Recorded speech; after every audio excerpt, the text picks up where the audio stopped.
은혜의 동산. 은혜의 동산 매주 이 시간에는 경기대학교 뇌심리상담 전문연구원 주임교수인 손매남 박사의 치유상담 칼럼으로 함께합니다.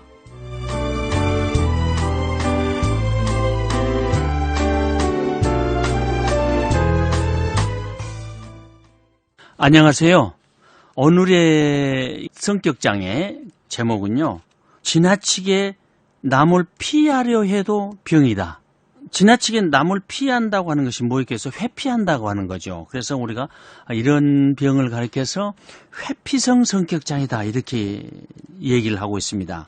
이 회피성 성격장애는요, 다른 사람의 시선을 피하고 대중 앞에 서기를 거부를 하는 거죠. 간단히 말해서요, 그 남들 앞에 서야 하는 회의라든가 파티라든가 발표 등을 철저히 멀리를 하는 겁니다.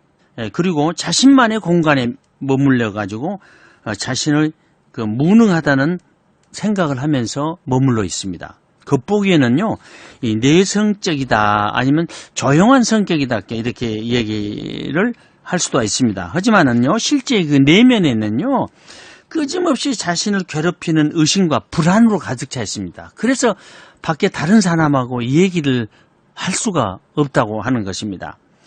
그래서 승진을 위해서 안간힘을 쓰는 사람과 달리 이들은 벽화의 일부처럼 눈에 띄지 않는 아웃사이더로 남기를 원한다는 것입니다. 실제로 이들의 목표는요, 뭐 성공이라든가 남 앞에서 내가 잘난 척하고 살아야 되겠다 이런 것이 없고요, 남이 띄지 않는 것이 목표입니다. 혹시라도 남의 눈에 띄면 거절이나 해고를 당할 것이라고 이렇게 생각을 하기 때문에 항상 움츠리게 됩니다. 이 회피성 성격 장애는요, 그 분열성 성격 장애하고 아주 유사합니다. 첫눈에 이렇게 분열성과 회피성은 동일해 보입니다. 실제로 이 둘은요, 단순하게 A형으로 정의하는 학자들도 있습니다.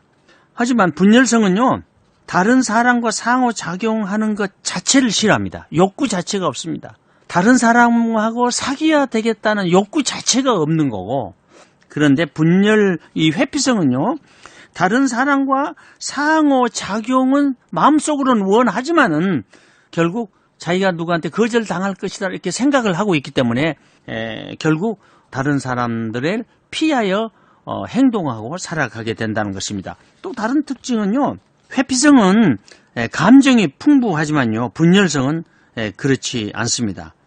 다시 말해서 회피성은요, 극심한 걱정에 시달리지만은 분열성은 그런 감정조차 없다고 하는 것입니다.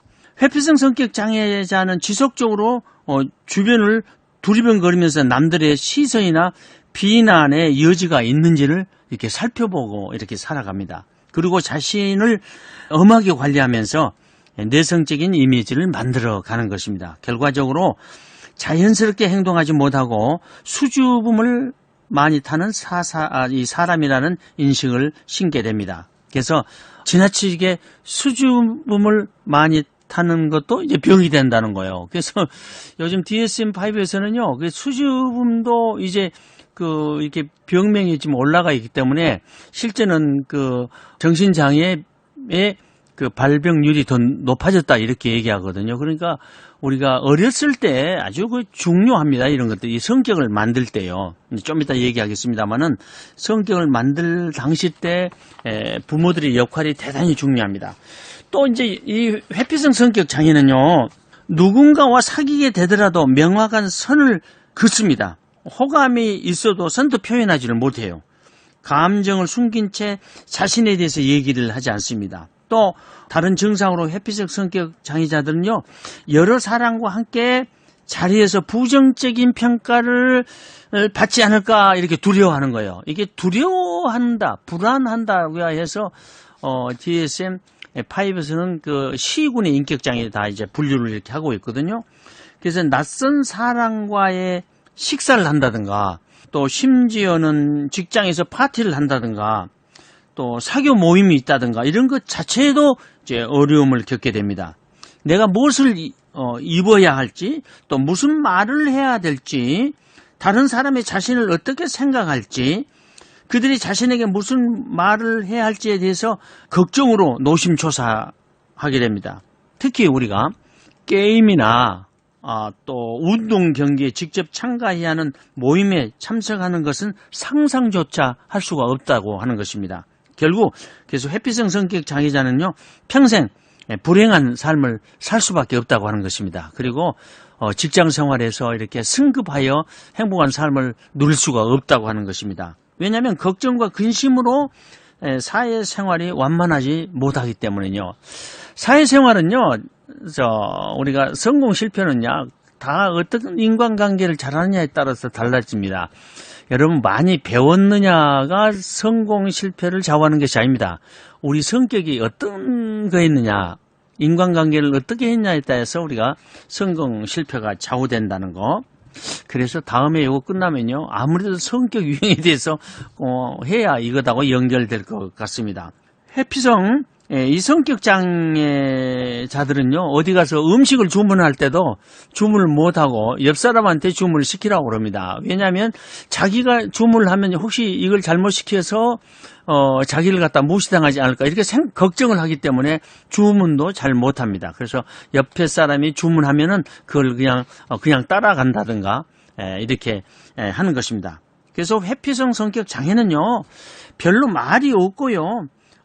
질문을 받더라도 우리가 이제 단답형으로 이렇게 말을 하게 되는 것입니다. 두려움 때문에 웅얼거리면서 말하거나 심한 경우 아무 말도 못하고 그 자리에서 얼어붙고 말아버립니다.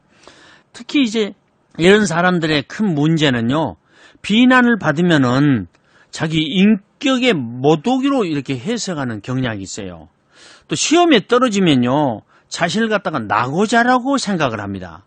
또 상사에게 어떤 문제를 지적을 당하잖아요. 그러면 나는 구제불능이다 이렇게 생각해요. 이런 말을 우리가 심리학에서는 과잉일발화라고 그러거든요. 내가 데이트를 신청했던데 어떤 여성이 데이트 신청했는데 안 받아주거든요. 그러면 모든 여자는 나를 싫어한다. 이런 사고방식이죠.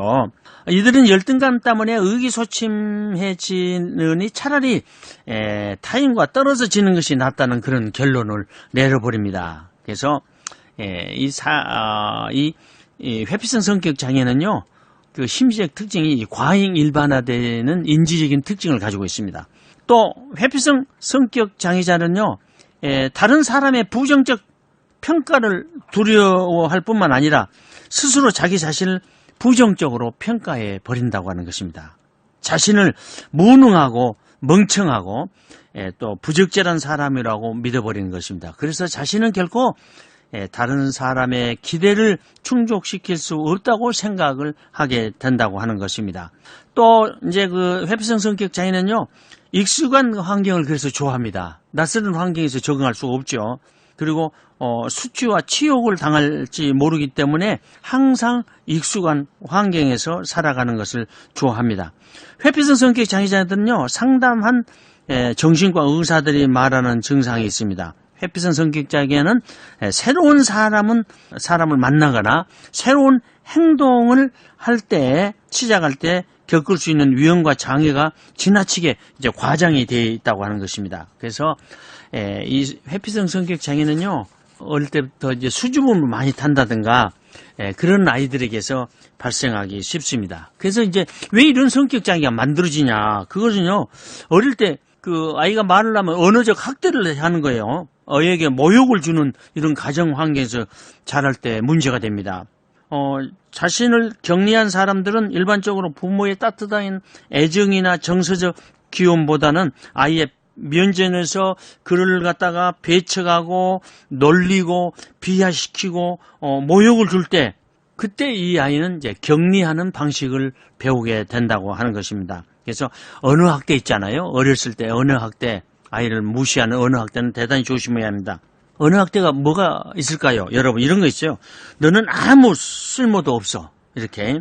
또 쓸모없는 바보 같은 녀석. 또 차라리 태어나지나 말 것이지. 내 꼴도 보기 싫어. 너는 형보다 못해. 이거 아주 엄청난 언어학대입니다. 실제 저희들이 이제 상담을 가르치면서 이런 예화를 많이 들어줍니다. 실제 뭐 이렇게 형하고 아이를 갖다 비교하는 언어 있잖아요. 이런 걸 아주 무서운 정신병리를 안을 수가 있습니다. 실제 이제 그런 분들의 이런 언어 학대를 통해서 상담을 한다든가 이런 것이 많이 경험이 있거든요. 또 어떤 사람들은 아이를 갖다 어릴 때부터 막 욕하는 사람들이 있어요. 막 욕을 하다 보니까 성장을 해가지고 분노로 차 있어갖고 막 다 죽인다 하니까 이제 그때 상담이 들어오는 거죠. 그래서 이제 그렇게 공격적인 방향으로 설 수도 있지만은 또 어떤 아이들은 그렇게 무섭게 언어 학대를 하면 움츠려져 본다는 거. 내면으로 이제 가버린다는 거. 그래서 이제 문제입니다. 그래서 부모들의 이 권위적이거나 과지배적인 부모의 양육 형태 이런 것이 이제 특히 문제가 되고요. 특히 우리 교회 안에서는 여러분들 이 율법주의 가정 있잖아요. 이 율법주의 가정에서는 항상 그런 이분론적 사고거든요. 이분론적 사고. 이제 그런 걸 하다 보니까 아이들에게 큰 충격을 줄 수가 있습니다. 그래서 아이들을 갖다가 훈육을 할 때 사랑의 언어와 사랑의 감정으로 대해야지 아이를 막 욱박지르고 말하는 것을 말은 틀린 말도 우리가 수용을 해야 돼요. 너는 그렇게 생각하는구나 이렇게 해야 되는데 넌 틀렸어. 이렇게 해서 그 아이를 갖다 욱박지르고 말도 못하게 만들면 자꾸 이제 움츠리는 성격을 만들어 버리게 됩니다. 그래서 회피성 인격장애가 성격장애가 만들어지고요. 이제 다음 시간에 또 회피성 성격장애 이제 진단 기준에 대해서 또 말씀을 드리려고 합니다. 감사합니다. 오늘도 좋은 하루가 되시길 바랍니다.